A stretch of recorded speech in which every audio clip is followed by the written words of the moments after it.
It's another Mississippi morning. It's in the fall. It's cool this morning. I'm in shorts and a t-shirt, but I feel like I should probably put a sleeve on, but I know I'm gonna be doing some work, so I'll probably appreciate the short sleeves. We're working on two different things on the car today, on the 911.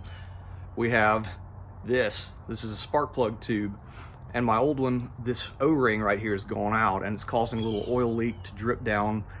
We showed that in the last episode. It's hitting one of the header pipes and just burning off, and it smells awful. I'm using oil. It's not ideal. Good thing is it's a $5 part, and it's gonna take all of 10 minutes to fix that. Also, we're gonna be looking at some chips on my hood. We've got a Dr. Color chip kit, and we've got one really large chip that we need to address, and I'm not sure if that's gonna work or not. We'll see how it turns out, and stay tuned for some barbecue, because you know that's coming.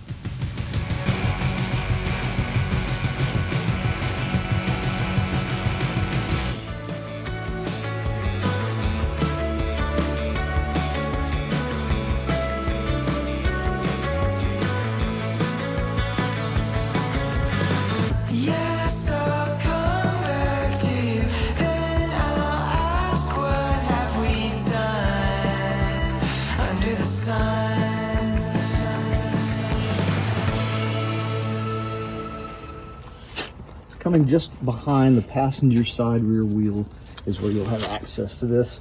We got it jacked up. We have our jack stand in place for just in case. And we need to remove the spark plug cover shield here. Previous owner has modified with some weird bolts and nut washer combinations, using the nut as a washer, but it's not broken, so don't fix it, I guess. But I do have the upgraded coil packs behind these from the 997 that do stick out a bit more than the 996 original ones. Maybe that's why they did that, I don't know. You can see we still have quite a lot of grease, oily drippings, and we'll take care of that with some brake cleaner after we get done doing this job. I just didn't want to take the time to clean it up until after this was fixed. That way we could see for sure if there's any other leak happening after we're done. So we'll pop this one off, and then if you look over here, there's the other one.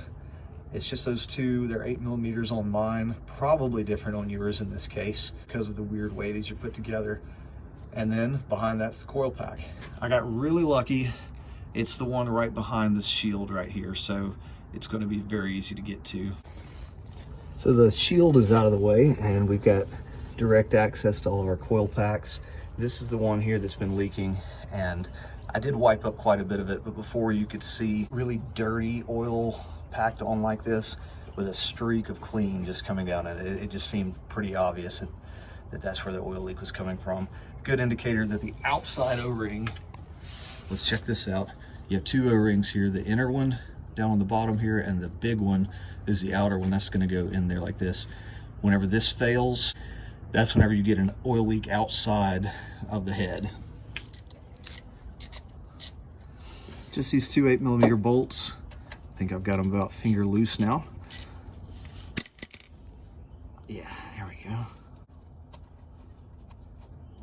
That's one. Once these bolts are out, all you gotta do is pull it out. It's got a little suction onto the spark plug itself that's down inside the tube. But, oh, actually we do have one more thing right at the top of this. You can see where it's plugged in, where it gets the power. You have a little button that you press. You can see this little humped up shape. We're gonna press a button right here, and then that will pop loose. It's kind of a tab, not really a button. You press that, and you can see that, the way the plug connector connects onto that. And we'll take a look at the coil pack once we pull it off too here. There, did you hear that suction release? It holds on really tight to the spark plug. And this is what we're replacing. That's the outside edge of our spark plug tube. I mentioned a moment ago that I've got the 997 coil packs. The 996 coil packs are a good bit thinner. These provide a bit more punch, and I don't think they even sell the 996 ones anymore. I may be mistaken. Let me know in the comments. Check it out on Pelican Parts, see if they have it listed. For actually removing this, I've seen a couple of different ways that you can go about it. Read about them on Rentec, Renlist. Some say you can just grab that with a pair of pliers and pull it out. I may try that, but I feel a little bit more confident with one of the other methods, which is find the boat plug and you can screw that in there and you should be able to pull it out or pry it out with that in there. Let's grab a boat plug. I just happen to have multiple boat plugs. I've got more than this. I don't know why I have so many boat plugs. But you see there's two different kinds. I've got this one here with the flip. Basically you lever that down and it causes this to expand. I think that one might be a little bit difficult to work with in this scenario. So we're gonna go with the screw type. As you tighten this screw down right here, it expands this. And the idea is that it's going to allow this to squeeze inside of the spark plug tube and pull it out. So let's take the other spark plug tube, the new one. So it fits loosely in there, but as you expand this by tightening this down, it should swell up so we can just grab this handle and pull out. Went ahead and tightened it down a bit just so that it would already be set as close as possible, and then I can just finish tightening it and pull it out. Go to, Walmart even has these. Academy Sports has them. Any sporting goods store that has anything to do with boating should have one of these. That's like a, I don't know, $2, $3, $5 part. I've got it installed here. We're gonna see if I can pull it out. I tightened it up just a little bit. I had already tightened it down some to make sure it fit in the other spark plug tube. But let's see. Oh, well, almost. You heard the suction though, so let's loosen it up and try that again. Pops right out. Good to go. Before you install the new part, you want to make sure and put some assembly lube or at least some oil on the O-rings to help them slide into place. So we'll put some of that around these O-rings and slide it into place and just button everything back up. The spark plug sits down inside the head. Whenever the spark plug tube is removed, you've got access inside the head. But with the spark plug tube in place, it seals off all of this with the O-rings, both on the top and down at the bottom near the actual spark plug. New tube in place. Once we put the coil pack back in place, we'll allow those 8mm bolts to tighten it down and finish seating that. And we should be all good to go. We'll just clean everything up after we finish putting this back together and test it out. One thing to note when you're putting this back together, this plug that goes into the coil pack, the rubber boot that's around here, the weather boot, slides on the cable that it's on. So it's really easy to get this to slide down too far to the point that you can't even get the plug to actually snap into place. I had this happen last week, so I took the time and I slid this back up. It's a little bit of effort to get that. You got to get both hands in there, but if you can get that weather cover to slide back up the line, then you can make certain that you snap that in so you don't have a misfire. You'll know it pretty quickly whenever you crank it up if you didn't get it snapped in, but you should feel a very distinct snap sound because of that clasp that holds that plug in place. So if you don't hear the snap and you think you've got it and you crank the car up and it misfires, you'll get a check engine light pretty quick. You'll know right where to come back to look because you just took that off. You want to make sure you snap that back into place good. Before we put the shield back on, we'll go ahead and hit this thing with some brake cleaner. Got some old t-shirts to wipe this up with, and I've got some cardboard down to catch the overspray and runoff. Make sure you're wearing goggles for this. It makes a mess. Try not to spray it directly onto the coil pack because that would be bad for it. But you can see this stuff goes to work pretty fast. These heads were rebuilt a year ago, so they should be looking pretty nice. It's a shame that I let it get this way. Feel free to rag me in the comments.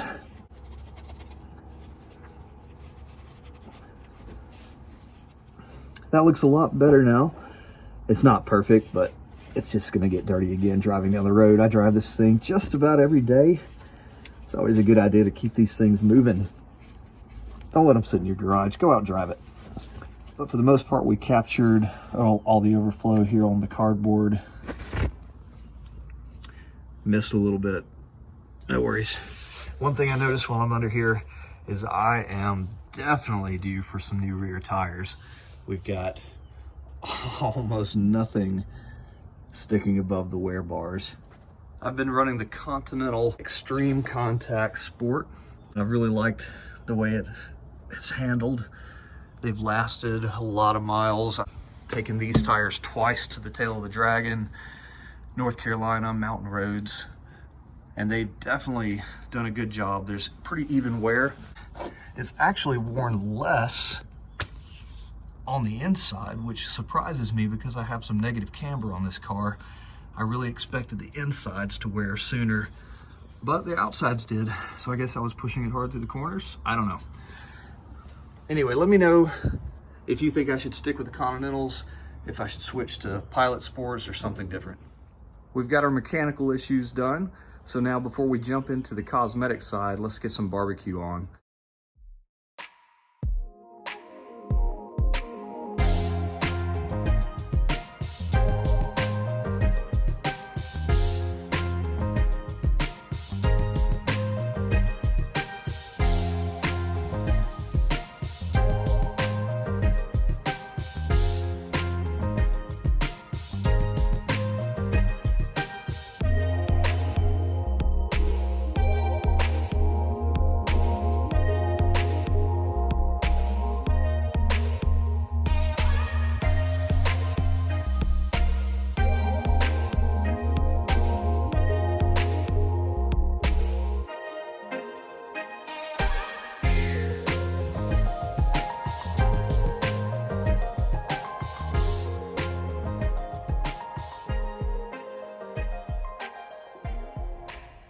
Before we dig into these smaller rock chips, I went ahead and hit the hood with a quick detailer spray just to, you know, take care of any dust that may have settled overnight since I washed it. But you can see these rock chips. That's what we're going to be focusing on right there, that sort of thing. And just size comparison, little bitty. On the way up to the tail of the Dragon in North Carolina a couple weeks ago, I got a pretty nasty chip right here, you can see. Look at that. Anyway, that's not great. There's actually quite a lot of them on my hood. I mean, from here, you can't really see them at all, right? But let's get in close here. That's a fly. So there's a pair of them. There's one down here. Here's one. Here's one. I mean, it's a daily driven car. I don't take it to car shows other than Cars and Coffee. There's another one. Oh, here's a pretty decent one here. But it presents well for a daily driver, I think. The big one on the fender is probably too big. We're gonna do it anyway, and that's going to just give us some time until we can get that fender resprayed. I wanna get my front bumper resprayed. You can see it's pretty well eat up and not worth doing a touch up, but you know, it looks fine from a few feet back. So that and the rear bumper needs a touch up as well. This stuff's pretty easy to use. Comes with a few things. You've got the actual paint, which has got some BBs in it. You want to give that a good 20-second shake before you go and apply it. Then you've got the seal act. This is what you put on after this has had a chance to dry in. And that's going to do a couple things. It's going to take the excess paint off of the glossy, shiny, good paint around the spot. And it's also going to allow that chemical reaction to happen. This is going to make that a permanent fix. It comes with a microfiber cloth. It comes with another soft wiping cloth. I like to use one of these things for this. Get these from Chemical Guys, it looks like. It's just a microfiber covered foam block. That's going to allow you to cover those spots lightly and gently without taking the paint out of the color chip. It's always recommended to take this in small groups right here.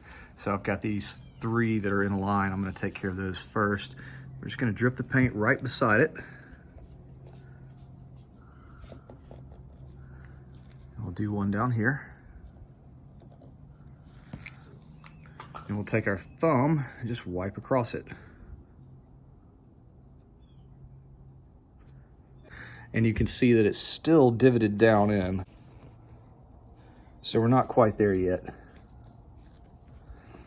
I'm gonna add a little bit more paint and then we'll work that through. It looks pretty nasty right now. I waited about a minute after I put the first drop of paint in and then put a second drop in. You can still see if you get super close, I mean scale again, here's my thumb, the 2 tiny divots right there, and then this one right here. But anyway, we let this dry for 2 to 5 minutes. We're outside here, we've got open air, but it is kind of cool this morning. I'm gonna wait a little bit, and then what we'll do is move on to the seal act and that's going to get rid of this excess paint off of the finish of this, and it's going to cause a chemical reaction that makes that permanent right there.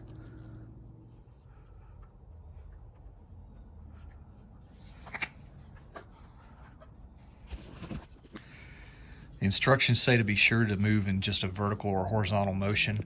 I think if you start going circular with it, it starts digging in too much, or stands a chance to dig in too much to the little divots. You can start to see this is starting to wear thin. It's doing its job. And we'll keep this going, and I'll catch back up with you once I'm done. All right, that first application gave a pretty good result here. You can see we got all of the excess off, and the color is there in the divots, but the divots are still there. And I think part of the reason that this may be a little bit more difficult on the hood is because of the amount of slope that we have on the hood of the Porsche. But compared to the other divot where you're seeing the color of the primer underneath, I think it's a good result. And I could leave it like that, but I'm gonna go ahead and give it one more application after this has had another 10-15 minutes to cure, and see if we can't get that to level on up a bit. And then I'll move on and finish up these other ones. But I think that's enough to show you guys the application process. The instructions say that I can either apply it with any one of these brushes or even just by squeezing it out of the top of the bottle here. Since I've got a pretty large spot that I need to deal with, squeeze it along the side of the chip and then smear it across with your glove. Well, this doesn't exactly look great right now, so I'm sure we'll end up with a second coat.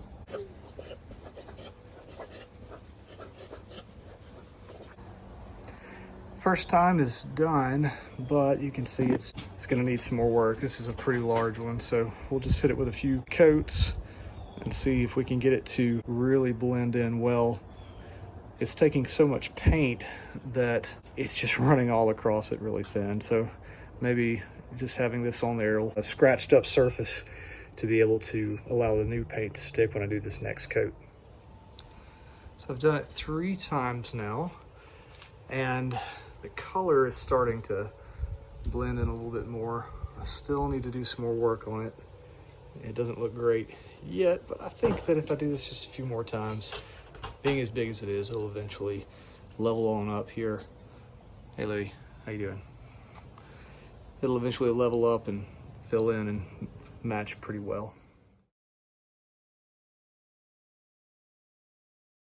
I was feeling pretty optimistic about the repair, so I went ahead and changed, loaded up the golf clubs, and we're headed to the course. By the time we get there, the engine should be warm, and I will check it out underneath the back of the car and see, make sure everything still looks good, that we've got no leaks, oil pressure is right, don't have any misfires, so that means we plugged in our coil pack the right way.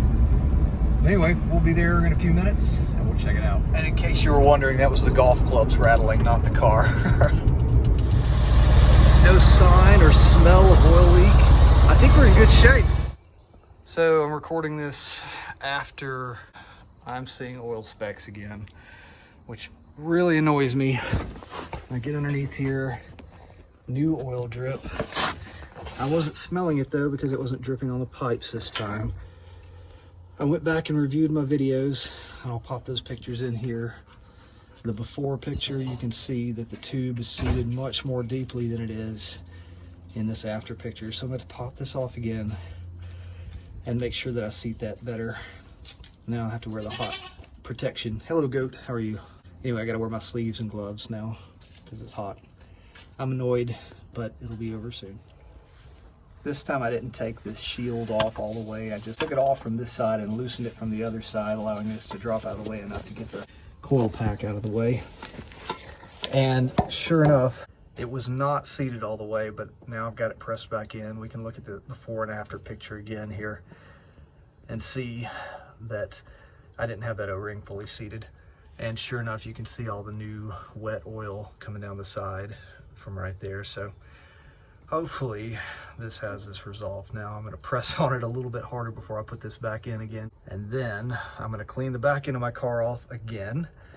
And then I'm going to take it for a nice long drive, 20-30 minutes across town. And we'll check and see how the back of the car looks then. All right, all back together again. We're gonna do one more blast with the brake cleaner so that we definitely have a clean surface again to check against. And hopefully this time we really got it. Well, it's always frustrating to have to do something twice, have to redo something and start over, go back, rework. Never any fun for any of that, but at the end of the day, if you get the job done, I guess that's all that matters. I'll just go over here and throw my gloves on the ground and be mad about it. But you don't have to do it the wrong way. You can do it the right way. Once again, hope you enjoyed this.